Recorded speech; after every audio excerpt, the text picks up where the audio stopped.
Hello and welcome to the Daily Meal for Thursday, the 29th of August 2024. Today, again, very, very busy day today. We signed that Liverpool player on loan that I told you about yesterday, but before we get to that, we made an even more important signing, and that is to secure the bag on Romain Esse. He signed a long-term contract. Apparently his contract was due to run out next summer. So he signed a new contract. So this is from millwallfc.co.uk, club's official website.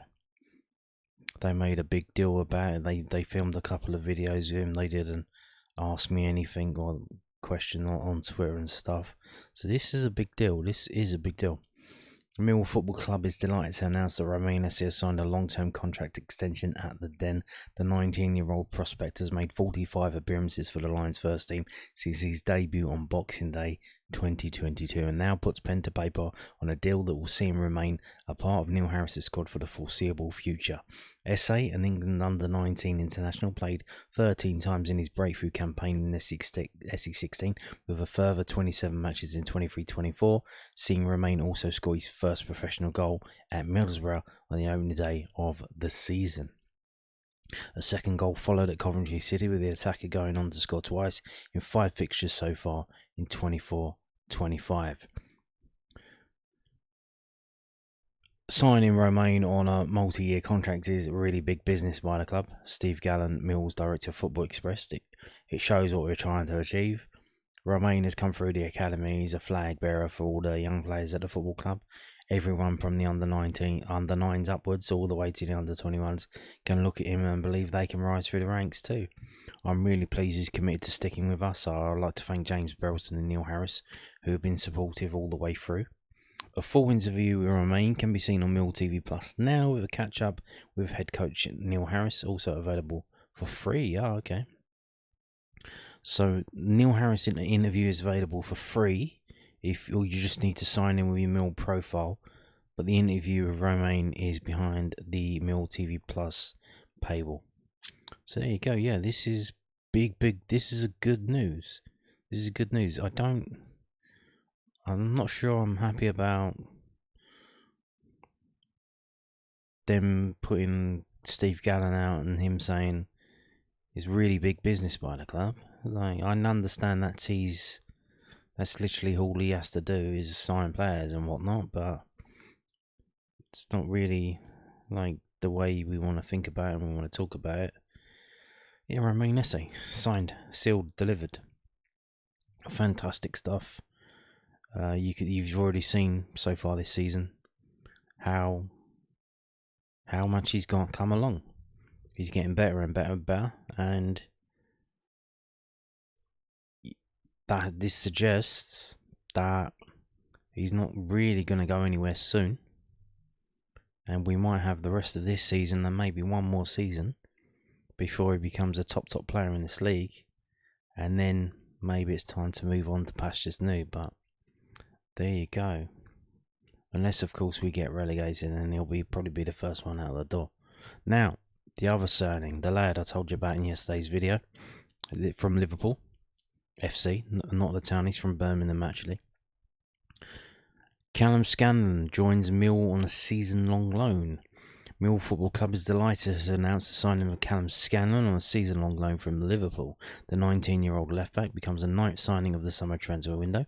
Scanlon signed for the Reds from Birmingham City in February 2021, an England under-19s international, much like Romain Esse, and that squad is announced, or the under-20s, they're in the under-20s now. That squad is announced tomorrow, so we'll see if they make that. Scanlon signed his first professional contract at Anfield in March 2022 and made his senior debut in a Europa League tie against Toulouse in October 2023. Scanlon has also played twice for Liverpool under-21s in the Football League Trophy, scoring in a 3-0 win at Morecambe. That must have been last season, and I didn't go back that far. Calum, who plays in the same international setup as Romain Esse, put pen to paper on a new extended contract with Liverpool in April 2024. Oh, we're really pleased to get Calum Scanlon into the building, said Steve Gallen, Millwall's director of football. He's a young player and an England youth international who we've been tracking for a few months now.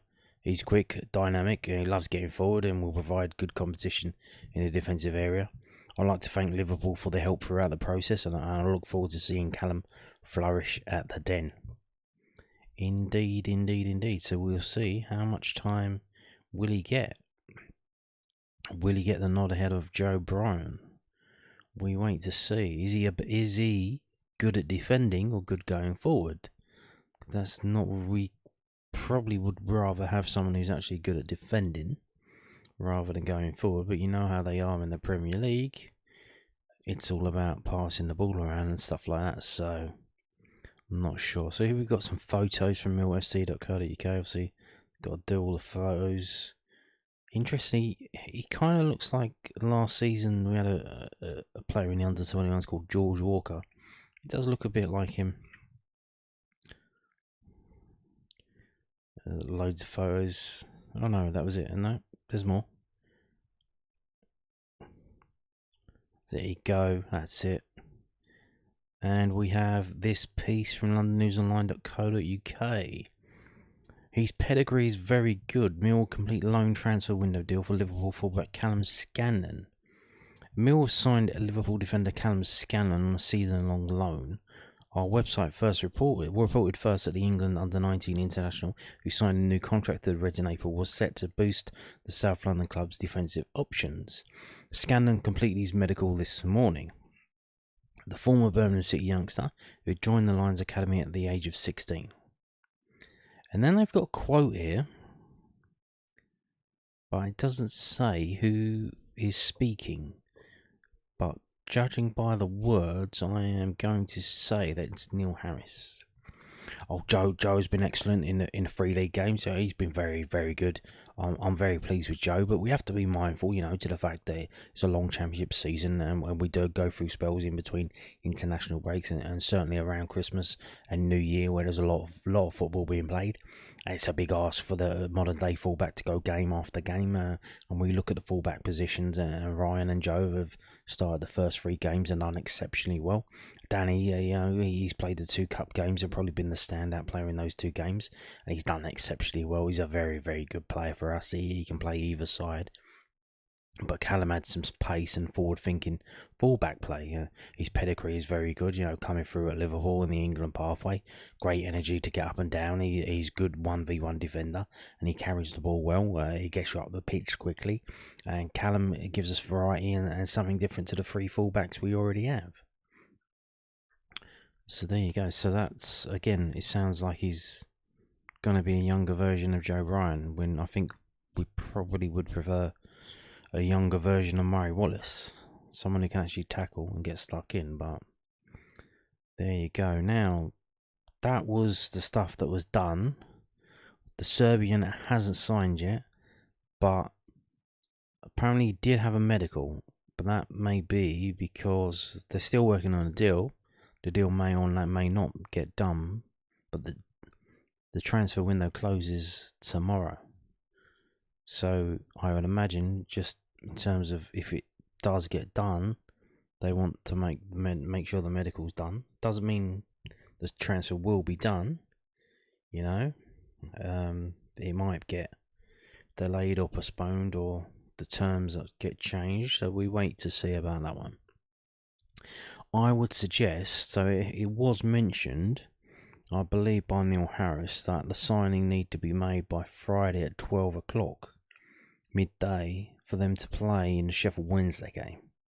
Now obviously we know that we have an injury up front, and I would imagine that the club maybe get the signing done after that deadline, so there's no pressure to play the young lad. Because we've just seen with Daniel Kelly, throwing Daniel Kelly into the Leyton Orient game, that didn't work out well. So I'd imagine that they're probably going to wait for that and get it done after the deadline. So there's obviously then he's got a couple of weeks. I don't know if he's going to get called up by Serbia for the under-21s, but if not, then he's obviously, after this game, we've got the international breaks. So he's got a couple of weeks to fit in at training, maybe get used to where he's going to live in the country. So there you go. Now, other than that, we've had some funny business happening some weird stuff going on. Jed Wallace. Rumours, many rumours over the last month that Jed Wallace may be coming back. And that seemed to be coming from West Brom, certainly trying to get Jed Wallace to leave West Brom. They're trying to offload him. No offers came in, and now it's a day before the transfer window closes, and it looks like they're trying to loan him out, and it's between Portsmouth, Luton, and Millwall. It was announced this morning. Well, apparently, Richard Corley has come out and said, yeah, he's not coming to Millwall. So absolutely no chance. Millwall swoop talk for winger played down. This is from InsideFootball.com. Millwall will not be signing a winger who was previously on the books at the Den from one of their championship rivals, according to the South London Press, and that's links to a tweet by Richard Corley. Neil Harris is looking to do business to strengthen his squad after being concerned about a lack of signings this summer. Femi Aziz has recently joined from Reading, while Daniel Kelly has arrived from Celtic, and Liverpool defender Calum Scanlon has signed as well. It has been suggested in some quarters that former Millwall star Jed Wallace could return from West Brom. That, though, will not happen, with it claimed that there is absolutely no chance that the Lions will re-sign Wallace. The winger made over 250 appearances for Millwall, and is on the books at their championship rivals West Brom. Wallace played in the Baggies' recent games against Leeds United and Stoke City. The 30-year-old has another 2 years left to run his contract at the Hawthorns. So there you go. That's a bit of funny business. And now you think, well, what about Jason Malumbi? Well, I think the Jason Malumbi deal, that's not happening because we signed Ryan Wintle the other day. So why would we need a Jason Malumbi when we got a Ryan Wintle? They're basically the same player. So that's also not going to be happening, I would suggest. And we got this as this is just weird. Again, we've got from Inside Football. Burnley. You know it's going to be when I say Burnley. What is the fascination with Burnley? So Zian Flemming, funny business again. You know, he was injured during the January transfer window. And as soon as the window closed, I'm fit now. This summer now, he's injured again. He's coming back. He's back in training. He might be involved. And then, would you want to bet the chance that he probably comes into the team or the squad on Saturday, now that the transfer window's closed? It's something very weird is happening. The Burnley thing, I thought, well, maybe it's because Vincent Kompany's there. Vincent Kompany's from the Low Countries. He's from Belgium, and obviously Vincent Kompany's Zian Flemming's from the Netherlands. Maybe there's a connection there. But then Vincent Kompany's moved off to Bayern Munich. So why is this thing with Burnley still there? It's very weird. But check this out. So this is a piss take. This. So Burnley foul would bid for Millwall star, again from InsideFootball.com. And this is again, so you know this is true because it's coming from Richard Corley. So we know it's not bollocks. Burnley have failed a bid to sign Millwall attacking midfielder Zian Flemming. Did I mention it in this story what it was? Okay. So, we're going to read it. The Dutchman has been impressive at Millwall since joining the club in 2022 and has notched up 93 appearances for the Lions. Flemming has missed the start of the season due to a calf injury and is not expected to return until mid-September, after the transfer window is closed. However, the injury has not stopped Burnley from trying to snare him away from Millwall late in the window. It has been claimed that the Lions have knocked back an offer from the Clarets for the Dutchman ahead of the deadline. Burnley tabled a proposal that would have seen them sign Flemming from Millwall on loan with an obligation to buy. What the fuck is going on? What? They want to sign him on loan with an obligation to buy, with probably a couple of clauses in it that says that you don't have to. So what is the point of that? Because I imagine they're so arrogant they think they're going to go straight up, which they probably will. They're pretty good so far. So they're thinking they're going to go straight back up. So they want him on loan to help them get promoted from the Championship. But then they probably don't think he's good enough for the Premiership. But then how would the obligation to buy work? They're going to buy him and then loan him out to another team? It's very in case they get relegated, and then they'll bring him back if he's on a 3-year contract. They sign him on a 3-year contract after he's been there on loan. So the first year they're in the Premier League, he goes out on loan. Second year they get relegated, or the second year they've been relegated, they're now back in the Championship. They bring him back in. Are they like trying to get a squad of Championship players that can come in and go out? Yeah, just weird. Why? What is it with Burnley? Why do they keep coming in for him? Has he ever been to Burnley? Maybe he should go to Burnley and then have a look around, and then maybe he'll change his mind and not try and go to Burnley. It's all very weird. Scott Parker is a big fan of the midfield, apparently. Oh, so it's kind of weird that Vincent Kompany was a big fan, and now Scott Parker's a big fan of him as well. It's kind of weird, no? It remains to be seen whether Burnley try to test Millwall's resolve again before the window closes on Friday night. It could be. Now, the thing with the loan, it could be that maybe there's some kind of financial fair play situation involved. They can't spend that much money, but if it's a loan, so then maybe they can't do the deal they want to do now, but they could do it next season, which is where the obligation to buy comes in. Now, obviously, Zian Flemming's in his last year of his contract, but there is an option. But what does the option involve? Is it just Millwall say, oh, okay, we're going to exercise our option?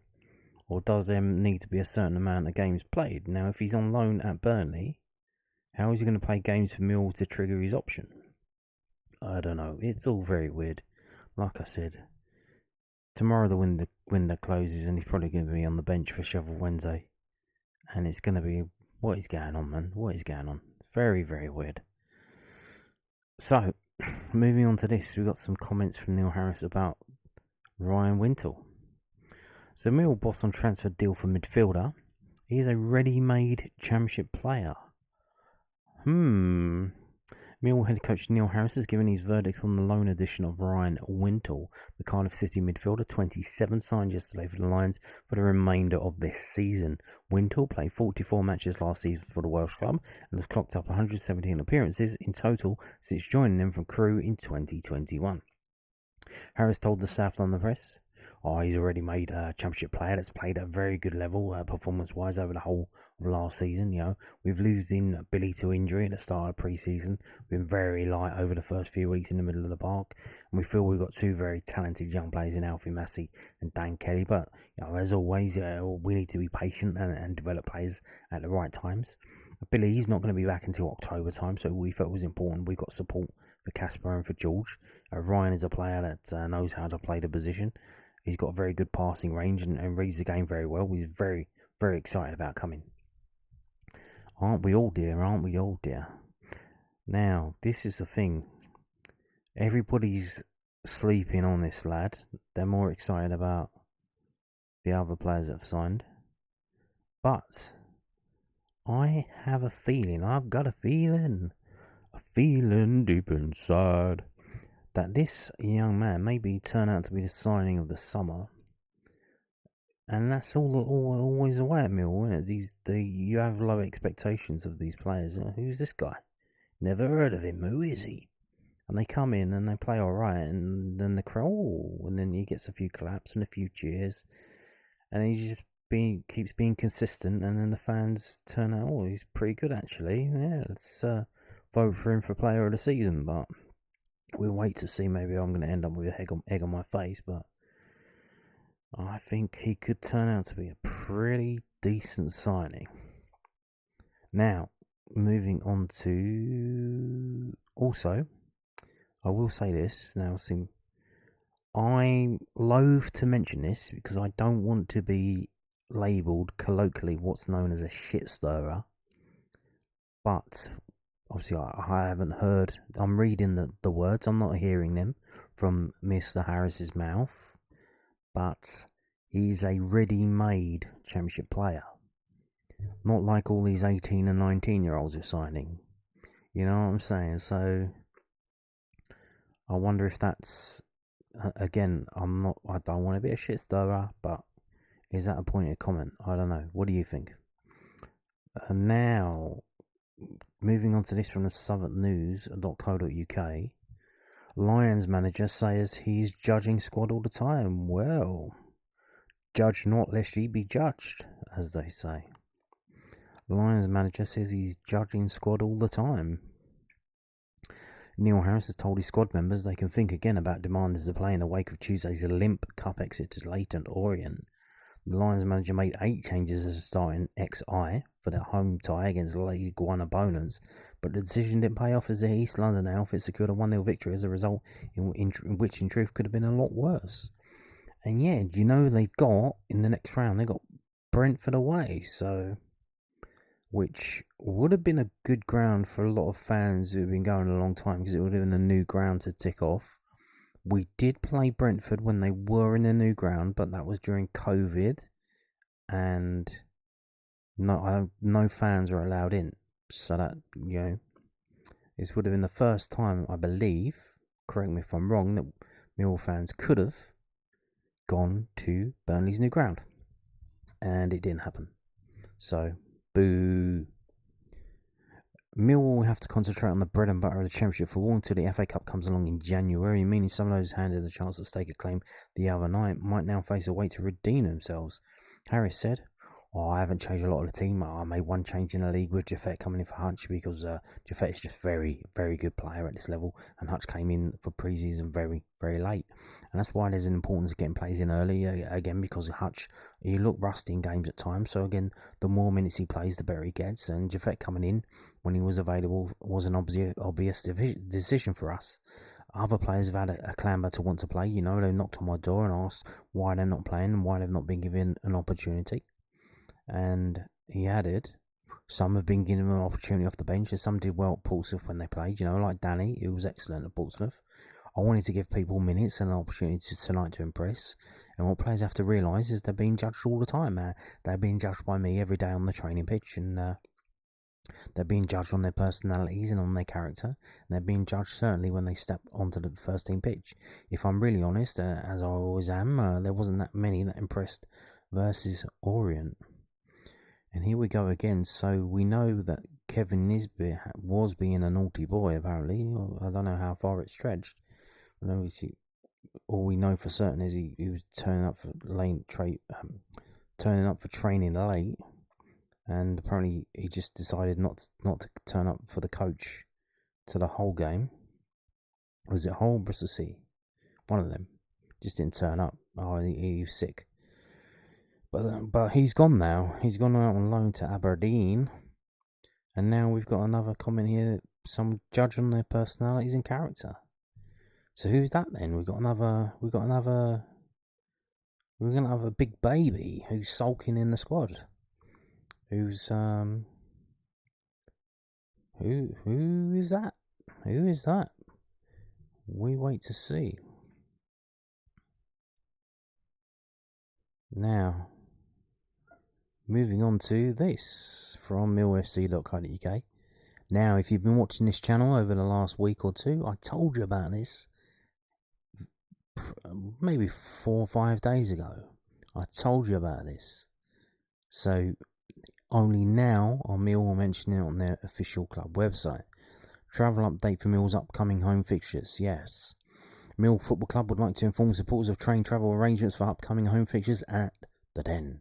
The following information has been provided to the Lions by Govia Thameslink Railway Limited in an attempt to ensure that fans are best prepared for their journeys to SE16. So for the Sheffield Wednesday game this Saturday, ahead of the Lions meeting with Sheffield Wednesday, engineering works means no trains will run between Streatham Hill and Norwood Junction / London Bridge via Sydenham New Cross Gate. London Bridge to Beckenham Junction trains will not run on any part of their journey. However, there will be 4 trains per hour between London Bridge and South Bermondsey. Yes. As I told you in the video the other day, they don't mention it here, the 2 normal trains, the ones that go from London Bridge to East Croydon, are running, and they've also put on 2 shuttle trains per hour to go from London Bridge to South Bermondsey and back again. Excellent idea, excellent decision. Let's hope we get a decent result with a lot of fans being able to attend it in an easy way. Now, this game, which is going to be on Sky Plus, I don't know. This is the first time we're going to see, I think, rather than the cup games, or maybe the opening game of the season. But that's the opening game of the season. If the games get affected. The games at the Den get affected by the games being on Sky Plus. If the attendance will be affected. Now, the same process will apply for Millwall Sky Bet Championship home fixture against Luton Town, with 4 trains per hour running between London Bridge and South Bermondsey. Again, so it looks like they're doing the shuttles again. So, fantastic stuff. I would say, once after that game, the Sheffield Wednesday game, if this works and it works well, let's contact Govia, let's email them, let's get on their page, on their Twitter or whatever, and say thank you very much. This is a big improvement on last season. Thank you for doing your jobs. Don't say it like that, but you know what I mean.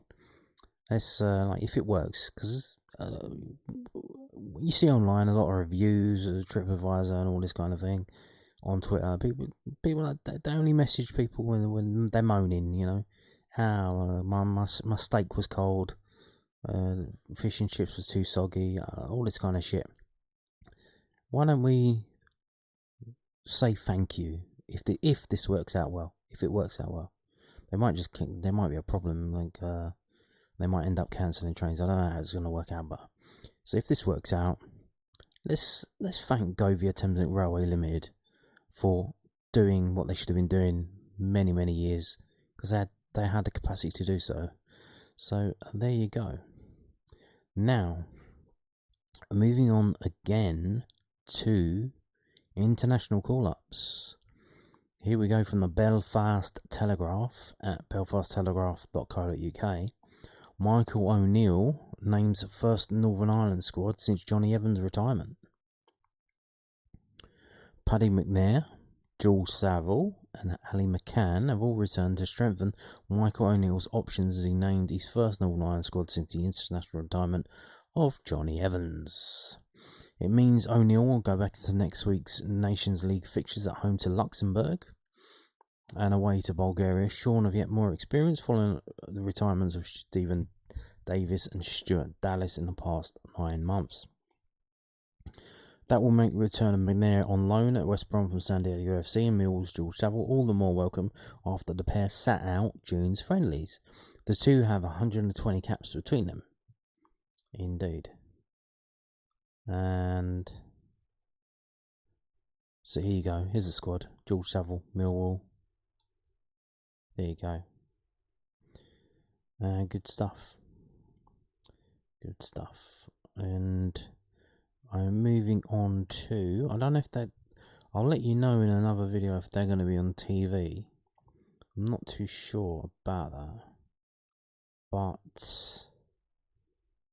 because it's a different competition, it's the Nations League. It's not the World Cup qualifier, so I'm not too sure. But if it is possible to watch it, I will let you know.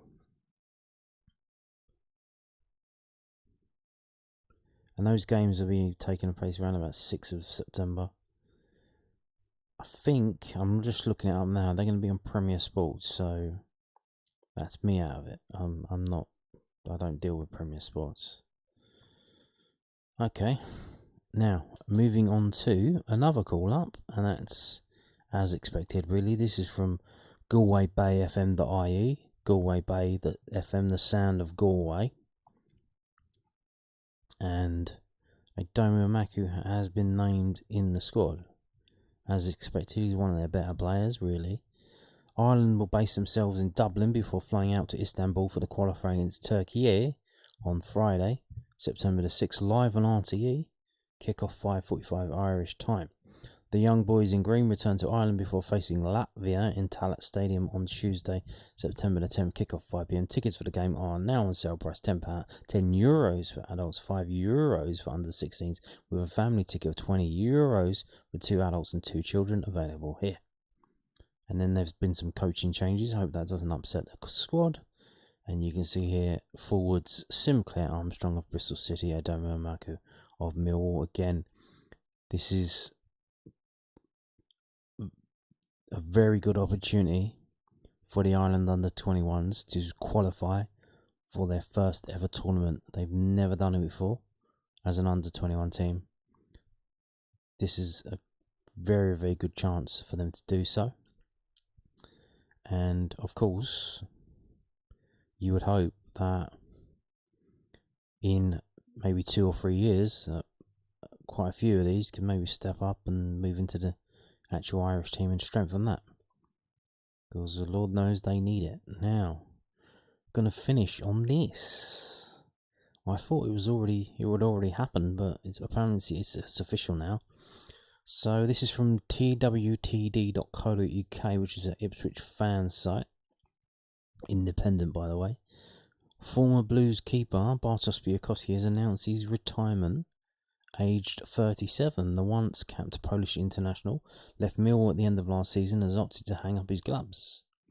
I rejected various options and decided that I was feeling good where I am now, and that's Spain with my family. If something is over, at the moment I can say that I am finishing, he told Canal Sportwim. I could play another year or two because I feel good physically, however such burnout with fatigue with football. Bialkowski initially joined Town on loan from Southampton in March 2009, but failed to make a senior appearance during that spell, although the Blues were keen to sign him on a permanent basis that summer. But it took until July 2014 for him to return on a permanent basis from Notts County, where he had spent an impressive 2 seasons. The 6'4" tall keeper quickly established himself as Town's number 1 and went on to make 177 starts and 1 sub-appearance for the club before departing for Millwall, initially on loan in the summer 2019. While with the Blues, Bialkowski became the first ever player to win 3 successive Town Player of the Year awards from 2016 until 2018. While at Portman Road, he won his single Poland's cap and was in the squad for the World Cup in 2018, but without making it onto the field. He was in goal for Mick McCarthy's Blues as they made it into the playoffs in 2014. And he put out a little thing today. Again, I thought this was already done and dusted, but apparently he was mulling it over. There was offers coming in. He decided, I'm all right, thanks. I'll stick with sitting in the sun in Spain. So there you go. And who can blame him? And on that note, thank you for watching and goodbye.